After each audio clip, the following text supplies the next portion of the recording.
So now we move on to this problem. So this problem we want to find IoT. As mentioned in today's class, IoT is equal to IL infinity, which is the steady state current of the inductor, plus there are three cases here. So for overdamped, underdamped, and critically damped.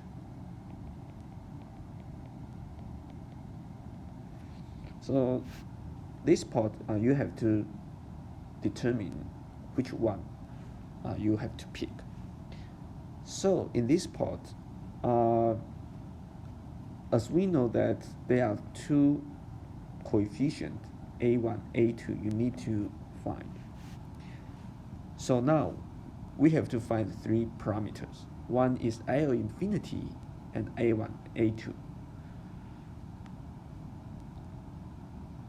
Okay, so to find A1, A2, we also need to know IL, the initial condition for the inductor. And if we take the time derivative of inductor current, we get the following dt. This is equal to, this is equal to VL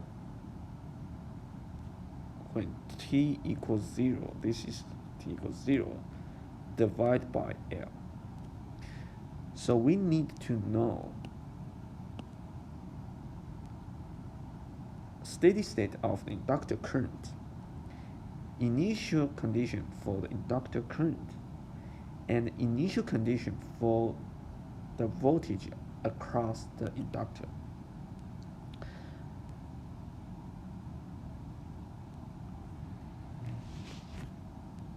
So these three parameters actually you can determine by analyze this circuit.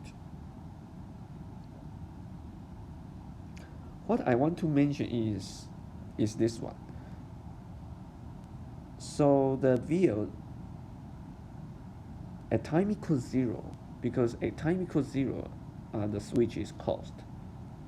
So you focus on this part. And therefore you can see that because when t equals 0, this capacitor is open circuit. So therefore, the voltage across the inductor is actually the voltage across this 10 ohms resistor. So therefore, you can find IL and VL at time equals 0, and IL at time equals 0, and steady state current for the inductor, they are also not difficult to find. So I think you can do this problem.